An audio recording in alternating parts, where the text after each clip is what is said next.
여호와여 일어나옵소서. 하나님이여 손을 두옵소서. 가난한 자들을 잊지 마옵소서. 아멘. 우리 옆에 분들과 한번 인사했으면 좋겠습니다. 잘 오셨습니다. 반갑습니다. 환영합니다. 좋습니다. 일본의 대표적인 현대 소설가 엔도 슈사크가 쓴 침묵이라는 책이 있습니다. 예전에 2017년도에 영화로도 사일런스라는 제목의 영화로도 개봉을 했었는데요. 이 책은 17세기 일본의 기독교 박해 상황을 배경으로 하고 있는 역사 소설입니다.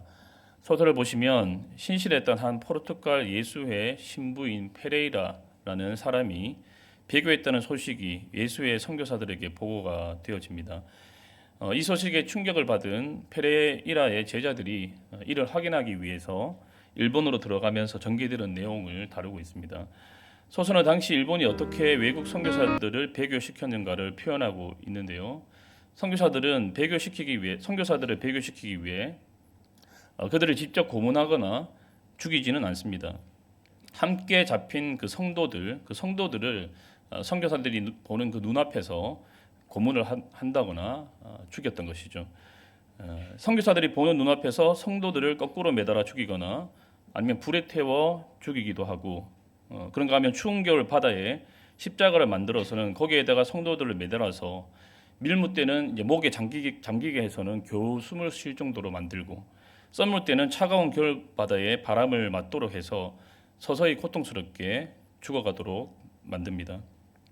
자, 그렇게 선교사님들은 고통스럽게 죽어가는 성도들을 바라보면서 배교를 강요당하게 되죠.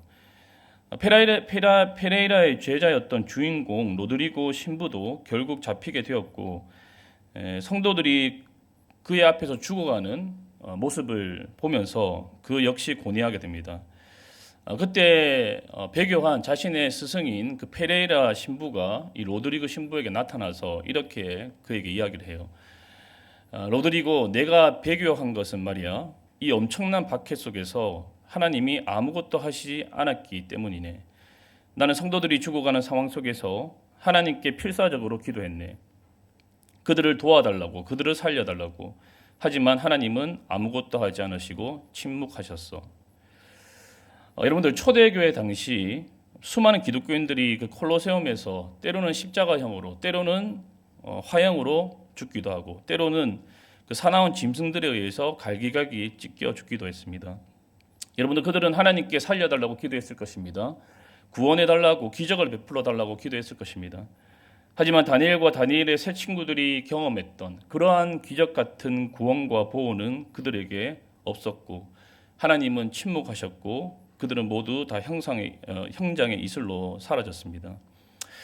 여러분들, 그렇습니다. 우리 역시 신앙생활을 하면서 우리의 마음을 가장 힘들게 하는 것은 고난 자체라기보다는 우리의 탄식과 기도와 부르짖음에도 불구하고 하나님께서 마치 보지 않으실 것 같을 때, 하나님께서 응답하지 않으시는 것 같을 때, 그리고 하나님께서 일하시지 않는 것 같을 때, 그러니까 하나님의 침묵을 경험할 때 우리는 고난 자체보다도 그것이 우리를 더 힘들게 만드는 부분인 것 같습니다. 그럴 때 여러분들, 우리는 마음속에서 이러한 회의와 탄식과 질문이 터져나오죠. 하나님, 도대체 어디에 계십니까? 주님, 왜 저를 돕지 않으시고 멀리서 계십니까? 라는 그런 탄식과 회의와 질문이 우리 안에서부터 터져나오게 됩니다. 우리가 함께 읽은 시편 역시 이러한 절박한 질문으로 시작이 되고 있습니다. 1절을 보시면 여호와여, 어찌하여 멀리 서시며 어찌하여 환난 때에 숨으시나이까? 시인은 자신이 겪는 환난 가운데서 하나님이 마치 멀리 계신 것처럼, 숨어 계신 것처럼 느끼고 있습니다. 시인이 당하는 고통 속에 하나님께서 개입하지 않는 것처럼, 아무런 행동이나 조치를 취하지 않는 것처럼 보이는 것이죠. 그러니까 여러분들, 시인은 지금 이 고난 속에서 하나님의 침묵, 하나님의 부재를 경험하고 있는 것입니다. 그래서 시인은 탄식하며 하나님께 하소연하고 있는 것이죠. 하나님께 따지듯이 묻고 있고 하나님을 향한 실망과 분노를 드러내고 있습니다. 우리가 생각하기에는 어떻게 하나님을 향해 이런 실망과 분노와 회의를 드러낼 수 있는가라고 생각할 수도 있겠지만, 여러분들, 하나님을 향해 실망과 회의를 드러낸다는 것은 사실 하나님을 향한 믿음이 있기 때문입니다. 하나님을 기대하기 때문에 하나님께 대한 어떤 실망과 회의의 감정을 드러낸다는 것이죠. 그렇기 때문에 미국의 유명한 기독교 작가인 필립 양씨는 그의 책 하나님 당신께 실망했습니다에서 이렇게 고백을 합니다. 하나님에 대해 전혀 실망하지 않는 사람이 있다면 그는 분명 무신론자이다. 무신론자는 하나님께 아무것도 기대하지 않기 때문이다 라고 그렇게 고백했습니다. 그렇습니다, 여러분. 하나님께 실망하는 사람은 믿음이 없는 사람이 아닙니다. 오히려 믿음이 있기 때문에 실망도 하는 것이고 하나님께 소망을 두고 하나님의 응답을 기대하며 살아가기 때문에 하나님의 침묵에 대해서 회의와 그런 실망도 드러내는 것이죠. 여러분, 우리 역시 오늘 시인이 경험하는 것을 똑같이 경험할 때가 있습니다. 아무리 기도해도 상황이나 현실이 그대로일 때 우리는 마치 하나님께서 아무것도 하지 않는 것 같다는 생각이 들기도 합니다. 그런 느낌을 받을 때가 있다는 것이죠.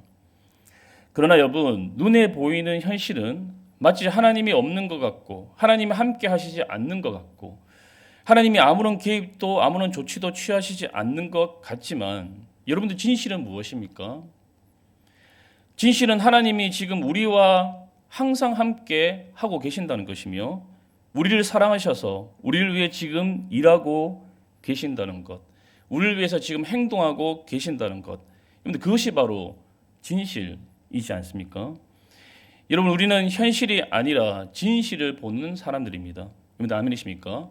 예, 현실은 하나님이 없는 것 같고 하나님이 움직이시지 않는 것 같지만 진실은 하나님은 분명히 존재하시며 하나님은 살아계시며 우리와 지금도 함께 하시며 우리를 위해 지금 일하고 계신다는 것. 그것이 바로 진실인 것이죠. 여러분, 우리는 우리의 현실 너머에 있는 진실을 볼 수 있는 믿음의 눈이 필요합니다. 우리가 그것을 룻기서를 통해서 확인했고 또 주일마다 에스더서를 통해서 확인하고 있지 않습니까? 현실은 하나님이 전면에 드러나시지 않는 것 같고 그의 일하심을 볼 수 없고 들을 수 없지만 하나님이 보이지 않는 것 같지만 배후에서 우연을 가장한 그 필연의 사건들을 통해 하나님은 섭리하시며 일하시는 그 하나님을 우리는 눈으로 믿음의 눈으로 분명히 보고 있지 않습니까? 이 하나님께서 동일하게 지금 저와 여러분들을 위해 섭리하시며 역사하시며 일하고 계신 줄 믿습니다. 그러므로 우리의 현실 너머의 진실을 볼 수 있는 그 영안이 믿음의 눈이 주님의 은혜로 말미암아 저와 여러분들에게 계속해서 주어지는 은혜가 있기를 소망합니다. 이어서 시인은 2절부터 10절까지 길게 시인을 괴롭히는 악인들의 교만과 그 포악함을 적나라하게 묘사하며 하나님께 악인들을 고발하고 있습니다. 그런데 시인이 묘사하는 악인들의 특징을 보시면 이들은 자랑하며 약자들을 억압하며 또 해하며 입에는 저주와 속임수와 포악이 가득하다는 것입니다.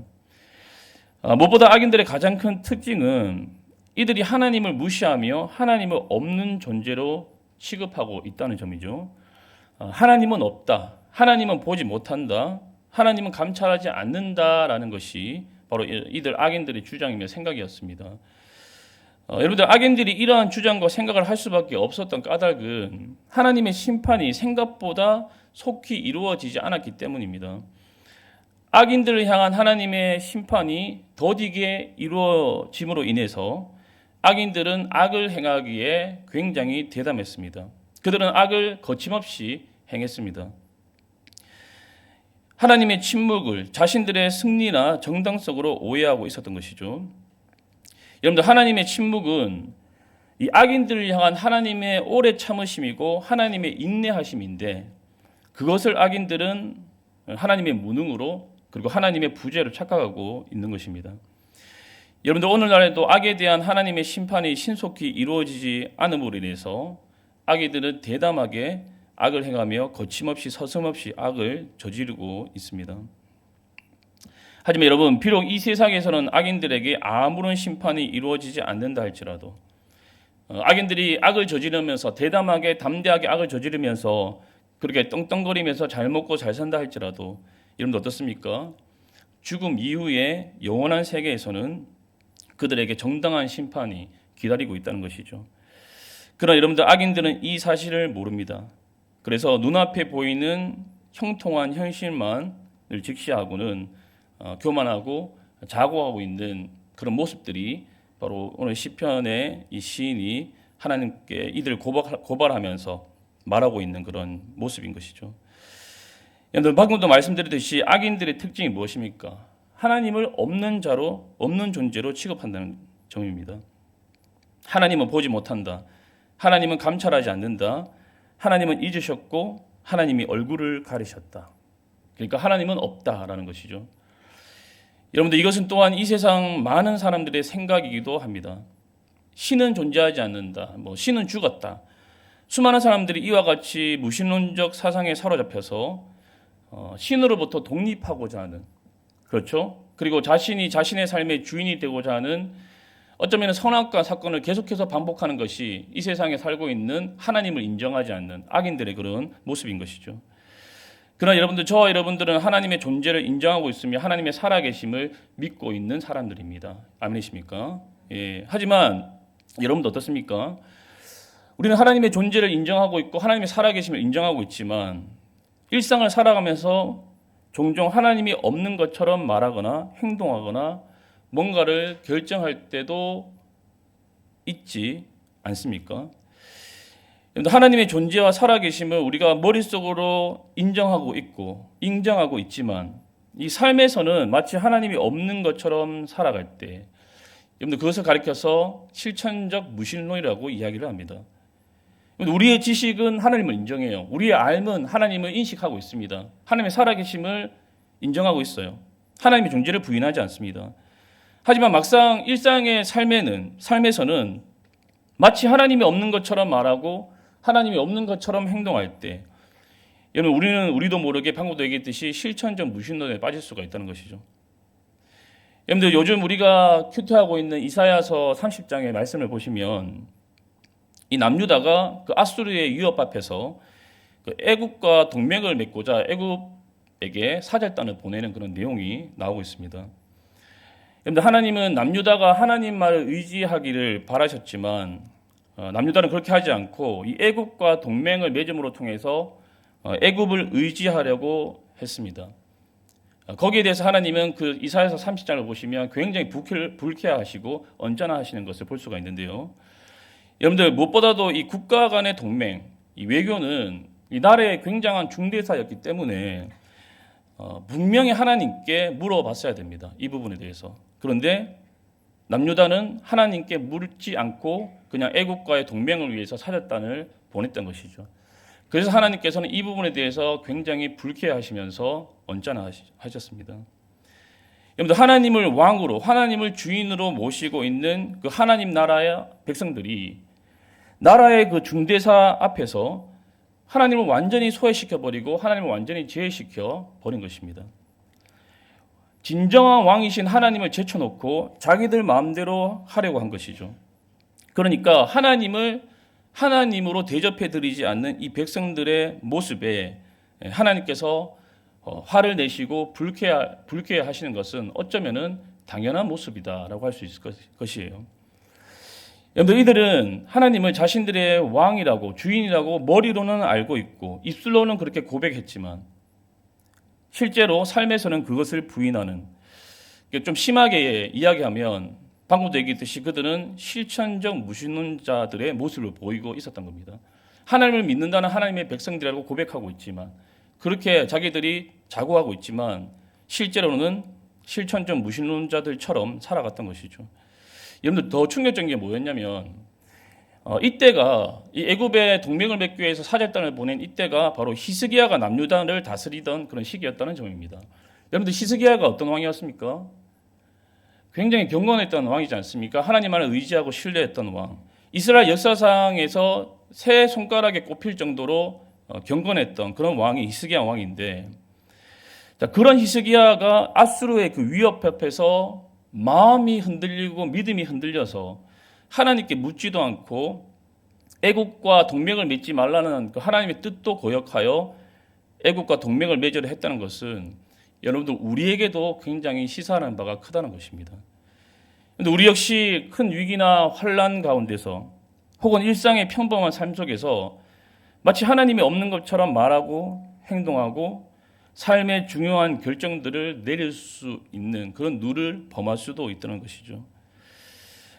제가 바라기는 성령의 은혜로 말미암아 여러분들이 매 순간 그 코람데오의 신앙으로, 코람데오가 무슨 뜻인지 아시죠, 여러분들? 하나님 앞에서 그 코람데오의 신앙으로 하나님을 의식하며 살아가는 저와 여러분들이 되었으면 좋겠습니다. 매 순간 그 하나님을 의식하면서 살아가는 것, 이것이 어쩌면 굉장히 피곤하고 힘든 일일 수도 있겠지만 여러분들 아니죠. 정반대입니다.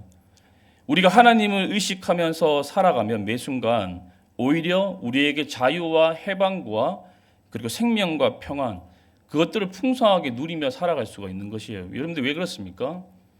하나님을 의식하면서 매 순간 의식하면서 살아가면 우리의 삶 가운데 죄가 침투해 들어올 수 있는 상황이 맞죠? 적어집니다. 줄어드는 것이죠. 여러분들 죄는 우리의 영적인 평안과 영적인 생명을 앗아갑니다. 우리가 누리고 있는 그 기쁨과 자유를 찬탈해 갑니다. 우리가 하나님 앞에서 매 순간 하나님을 의식하며 살아갈 때, 코람데오의 신앙으로 살아갈 때 죄는 우리에게 침투해 들어오지 못할 것이고 우리는 하나님의 뜻에 맞게 더욱더 살아가게 될 것이기 때문에 그것은 여러분들 하나님을 의식하면서 사는 삶은 절대로 우리를 올가매거나 우리를 피곤하게 만들거나 억압하는 그런 삶이 아니라 오히려 방금도 말씀드렸듯이 자유와 해방으로 갈 수 있는 생명과 평안을 더욱더 풍성하게 누릴 수 있는 그런 삶이 되는 것이죠. 또한 삶의 중요한 결정 앞에서 여러분들이 하나님께 묻고 하나님께 의논하시면서 하나님을 하나님으로 인정해드리고 대접해드리는 그런 은혜가 저와 여러분들이 있기를 바랍니다. 너는 범사의 그를 인정하라. 그래야만 내 길을 지도하시리라. 라는 이 잠언 3장 6절 말씀처럼 여러분들의 개인과 가정의 중요한 그 일들 앞에서 또 중요한 사항들 앞에서 하나님께 물으시고 또 하나님께 의논할 때에, 그러니까 하나님을 하나님으로 인정해드리고 대접해드릴 때에 여러분들 그분의 지도하심과 인도하심과 또 공격하심을 경험하게 될 줄 믿습니다. 자, 그런가 하면 여러분들 악인들의 교만과 이 포악함을 고발하던 시인은 12절에 이르러서 극적인 전환을 맞이하는데 세상의 부조리와 악인들의 불의를 바라보면서 낙심했던 그 시인의 시선이 이제 온 우주의 통치자이신 하나님을 향해서 고정되기 시작을 합니다. 12절인데요. 12절 제가 읽어드리겠습니다. 여호와여 일어나옵소서, 하나님이여 손을 두옵소서, 가난한 자들을 잊지 마옵소서. 자, 여러분들 여기서 일어나옵소서 그리고 손을 두옵소서라는 이 부르짖음은 잠잠히 계시는 것 같은 하나님을 향한 이 강력한 신앙의 탄원이자 촉구입니다. 여러분들 성경에서 하나님이 일어서신다라는 것은 재판장으로서 판결을 내리시고 또 용사로서 대적을 물리치신다라는 것을 의미합니다. 여러분들 그렇습니다. 우리가 하나님 앞에 엎드릴 때 하나님은 일어나십니다. 이것을 아는 사람은 여러분들 어려움과 위기가 닥쳤을 때 무엇을 할까요? 곧바로 하나님께 엎드리는 것입니다. 곧바로 하나님께 무릎을 꿇는 것이죠. 우리가 하나님 앞에 엎드리며 하나님이 일어서시고 하나님께서 일어나셔서 역사하실 것을 알기 때문에 어려움이 닥쳤을 때에, 위기가 닥쳤을 때에 곧바로 하나님 앞에 나아가 하나님께 무릎을 꿇는 것이죠. 여러분들 내가 막 살아가지고는 분주하게 움직이며 활동할 때는 하나님께서 잠잠하십니다. 움직이지 않으세요. 하지만 나의 힘을 빼고 하나님 앞에 엎드리면 그때부터 하나님이 일어서시며 내 노력으로는 절대로 이룰 수 없던 일들을 하나님께서는 하나씩 시작하시는 것입니다. 우리의 능력과 한계를 넘어서 일하시기 시작하시는 것이죠. 여러분들 우리가 이 원리만 잘 기억하고 있다면 우리의 어려움과 현실의 어려움과 위기 앞에서 고난 앞에서 내 힘으로 뭔가를 이루어 보겠다는, 해결해 보겠다는 그런 노력을 내려놓고 우리가 하나님 앞에 엎드릴 때에 하나님께서 일어나셔서 내 한계를 넘어서는 일들을 하나님께서 행하신다는 이 신앙의 원리를 우리가 기억하고 있다면 우리의 신앙생활이나 사역이 그렇게 혼란스럽거나 어렵지가 않은 것입니다. 여러분들 이것을 모르니까 아니면 알아도 그렇게 하지 않으니까 우리의 신앙생활과 사역들이 어렵고 힘들고 혼란스러워지는 것이죠. 악인들은 하나님이 보지 않으신다고 비웃었지만 사실 하나님은 단 한순간도 눈을 감으신 적이 없다는 사실. 이 사실을 시인은 다른 것이 아니라 바로 기도하는 가운데 깨닫고 있습니다. 여러분들 14절 말씀인데요. 14절 제가 읽어드리겠습니다. 주께서는 보셨나이다. 주는 재앙과 원한을 감찰하시고 주의 손으로 갚으려 하시오니 외로운 자가 주를 의지하나이다. 주는 벌써부터 고아를 도우시는 이시니이다. 앞에서 4절에서는 악인들이 하나님은 보지 못한다, 하나님 감찰하지 않는다 라고 호언장담했었지만 의인도 그렇게 어떻게 말하면 그 현실 속에서 그렇게 믿고 있었지만 이 시인은 기도하는 가운데 바로 현실이 아니라 진실을 보게 되었고, 하나님이 지금 나와 함께 하시며 하나님께서 지금 일하고 계시며 역사하고 계신다는 그 진실을 보게 되었고, 그 진실에 대해서 지금 믿음으로 이렇게 선포하고 있는 것이죠. 주께서는 보셨나이다. 주님은 감찰하고 계시나이다. 여러분들 그렇습니다. 하나님은 다 보고 계시고 감찰하고 계십니다. 사람들은 나의 억울함을 몰라줄 수도 있고 내가 흘린 눈물의 의미를 알지 못할 수도 있지만 하나님은 그렇지 않으시는 거죠. 우리가 당하는 어려움과 흘린 눈물과 원한을 낱낱이 감찰하고 계십니다. 그리고 하나님의 때에 하나님의 방법으로 갚아주시는 것입니다. 여러분들 출애굽기 3장에 보시면 이스라엘 백성들이 그 애굽의 압제 밑에서 탄식하며 부르짖을 때에 하나님은 모세에게 나타나 이렇게 말씀하셨죠. 내가 애굽에 있는 내 백성의 고통을 분명히 보고 그들이 그들의 감독자로 말미암아 부르짖음을 듣고 그 근심을 알고. 하나님은 지금 뭐라고 얘기하고 계십니까? 보았다, 들었다, 알았다. 하나님께서는 이집트의 압제와 이스라엘 백성들의 고통을 다 보고 계셨고 듣고 계셨고 알고 계셨다라고 말씀하고 계시죠. 그리고 하나님의 때가 참에 기적의 손을 들어서 이집트는 심판하시고 이스라엘은 구원해 내셨습니다. 그러므로 여러분, 고난 가운데 하나님의 침묵, 하나님의 부재는 우리를 향한 하나님의 무관심이나 하나님의 무능력을 의미하는 것이 아닙니다.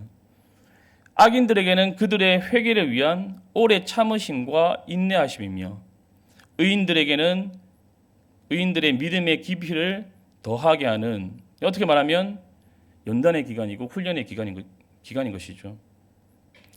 여러분, 그렇기 때문에 17절에서는 이 침묵의 기간 동안에 하나님은 우리의 마음을 준비시킨다라고 말씀하고 있습니다. 17절 말씀인데요. 제가 읽어드리겠습니다. 여호와여, 주는 겸손한 자의 소원을 들으셨사오니 그들의 마음을 준비하시며 귀를 기울여 들으시고. 여러분, 우리는 당장 상황과 현실이 바뀌고 또 문제가 해결되기를 원하지만 여러분들, 하나님은 상황을 바꾸시기 전에 이 17절의 말씀처럼 먼저 우리의 마음을 다루시고 우리의 믿음을 다루시고 준비시킨다고 말씀하고 있습니다. 기도하며 인내하며 기다리는 가운데 하나님만을 찾고 의지하는 겸손한 마음이 되게 하시고 하나님이 원하시는 마음과 믿음이 되게 하시며 우리의 마음과 믿음을 성령의 은혜로 더 단단하게 만드시고 기뻐지게 만드신다는 것입니다. 그러니까 여러분들, 하나님의 이 침묵의 기간은 우리를 더 견고한 믿음의 사람으로 세우는 은혜의 시간이 된다는 것이죠. 여러분들, 그 침묵의 기간 동안 우리의 마음과 믿음이 준비되어지면 하나님은 하나님의 때에 침묵을 깨시고 상황과 현실까지도 바꾸어 주실 줄 믿습니다. 저희 가정 이야기를 해서 좀 죄송한데 저희 가정은 뭐 성도님도 아시다시피 7년 동안이나 불임 가정이었습니다. 결혼하고 7년 동안 이제 아기가 없었다는 것이죠. 아내와 함께 이제 7년이나 이 아내 임신을 위해서 간절히 기도했지만 7년 동안 아무런 그런 결과가 없었습니다. 그러다가 이제 7년째 되는 해에 도저히 안 되겠다 싶어가지고 시험관을 하기로 이제 아내와 합의를 했는데, 대신에 그 해 연말까지 이렇게 임신을 위해서 기도하고 연말까지 하나님께서 아기를 주지 않으시면, 아이가 생기지 않으면 이제 그 다음 해에 그 1월달에 시험관을 하기로 그렇게 합의를 했습니다.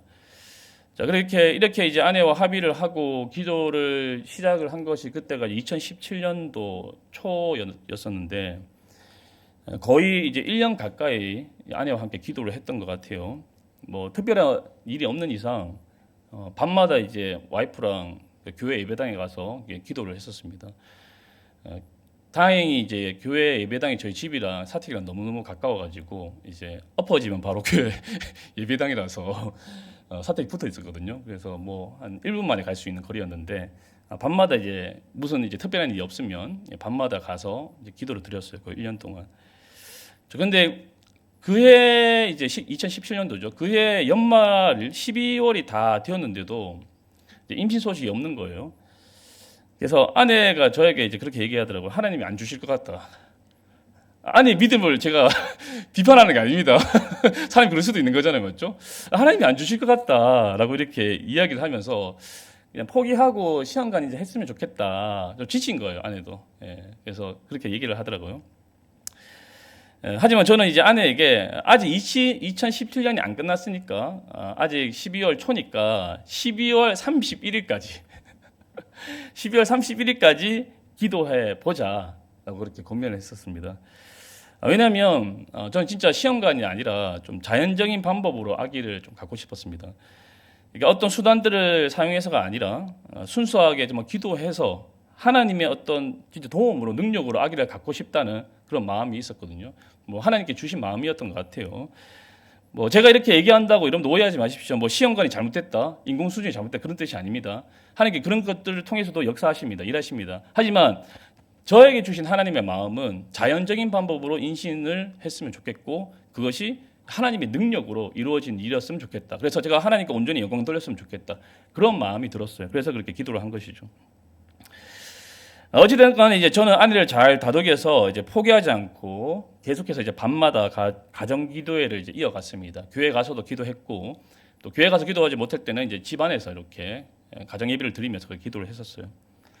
그런데 놀랍게도 12월 중순쯤에 아기가 생긴 것입니다. 아멘은 한 번도 안 했어요. 할렐루야. 박수는 안 치셔도 되고. 할렐루야.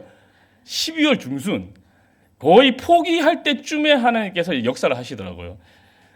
좀 더 빨리 주시지. 왜 이렇게 사람 마음 조마조마하게 만들어가지고는 힘들게 만들어가지고 늦게 주시나. 라는 생각도 당시에는 좀 했었지만 근데 곰곰이 생각해 보니까 다 이유가 있으셨습니다.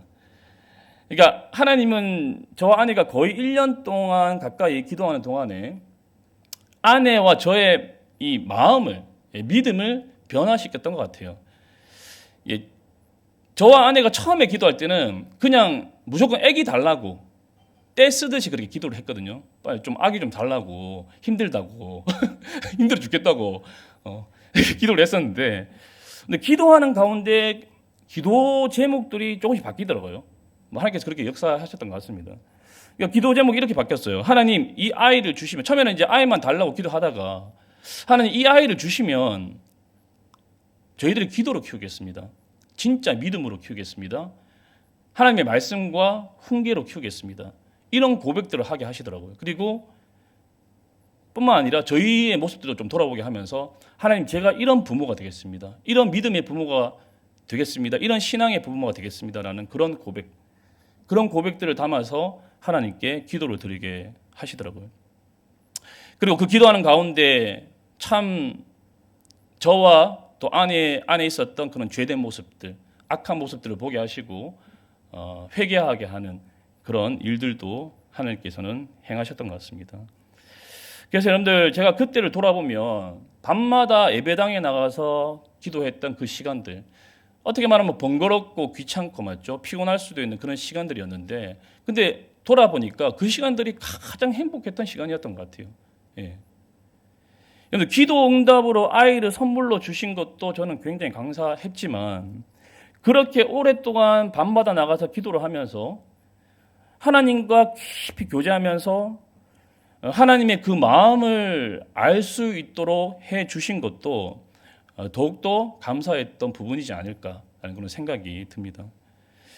아마 그때가 제 인생에서 어쩌면 가장 성령으로 충만했던, 가장 은혜로 충만했던 그런 시간이지 않았을까 감히 이렇게 고백해 보는 것이죠. 여러분, 우리는 문제 해결을 위해서 하나님께 나아갑니다. 그렇죠? 죄송하지만 하나님이 주체가 아니고 문제가 주체가 되어서 나아가지만, 여러분들, 하나님은 그러한 것들, 그런 문제들을, 우리 삶 속의 문제들을 수단으로 사용하셔서 우리와 깊이 교제하고 우리와 깊이 만나기를 원하신다는 것을 제가 그 기도의 기간 동안에 깨달았던 것 같습니다. 사랑하는 성도 여러분, 여러분들이 현재 어떤 문제를 놓고 간절히 기도하고 계시다면 하나님께서 그 기도 응답을 주시기 전에 먼저 하나님은 여러분들의 마음과 믿음을 다루실 것입니다. 여러분들의 믿음과 마음을 다루시고 지금보다 훨씬 더 아름답고 성숙한 그런 모습으로 바꾸시고 준비시켜 나갈 줄 믿습니다. 여러분들, 그것이 어쩌면 우리에게 주어지는 기도 응답보다도 더 큰 하나님의 은혜가 아니겠습니까? 하지만 여러분, 저는 여러분들이 기도하는 가운데 여러분들의 믿음과 마음이 준비되어지면, 하나님께서 다 다루시면 하나님께서 침묵을 깨시고 여러분들의 상황과 현실도 바꾸어 주시기를 축복합니다. 그러기를 간절히 소망합니다. 여러분들, 말씀을 정리하겠습니다. 처음에 이 시인은 악인들이 득세하는 가운데 그 현실 속에서 하나님의 그 침묵으로 인해서 탄식했습니다. 하나님이 멀리 계신 것 같고, 하나님이 들으시지 않는 것 같고, 하나님이 조치를 취하시지 않는 것 같아서 시인은 탄식했고 좌절했고 낙심했습니다. 하지만 그가 기도의 자리로 나아가 하나님께 기도하면서 그의 영안이 열리고 눈에 보이는 현실이 아니라 바로 진실을 보이기 시작하면서 그는 하나님에 대한 확신과 신뢰의 기도를 올려드리게 되었습니다. 눈에 보이는 현실은 하나님이 침묵하는 것 같고, 그래서 악이 번성하는 것 같고, 세상의 악한 권력자들이 득세하는 것 같았지만, 진실은 하나님께서 이 세상의 진짜 주인이자 왕으로서 이 세상을 주관하시고 통치하신다는 그 사실을 시인은 영안이 열려서 보게 된 것이죠. 16절 말씀입니다. 여호와께서는 영웅무궁하도록 왕이시니 이방 나라들이 주의 땅에서 멸망하였나이다. 아멘. 사랑하는 성도 여러분, 그렇습니다. 우리가 기도의 자리로 나아갈 때에 우리의 현실이 아니라 바로 진실을 보게 되는 은혜가 있을 줄 믿습니다. 하나님은 살아계시며 하나님은 우리와 함께 하시며 우리를 사랑하셔서 지금 이 상황을 주관하고 계시며 통치하고 계시며 의인들의 그 기도를 신원하기 위해서 일하고 계시고 역사하고 계신다는 그 진실을 보게 되는 은혜가 있을 줄 믿습니다. 그러므로 보이는 상황에 절망하지 마시고 하나님께서 여러분들의 기도와 탄원과 호소를 듣고 계시고 보고 계신다는 것을 여러분들 기억하시고, 하나님께서 침묵하시는 것 같은 그 기간 동안에 말씀과 기도로 보이는 현실이 아니라 하나님께서 일하고 계신다는 그 진실을 믿음의 눈으로 바라봄으로 통해 흔들리지 않는 저와 여러분들이 될 수 있기를 주님으로 간절히 축복합니다. 아멘. 우리 찬양 함께 부르시고 기도했으면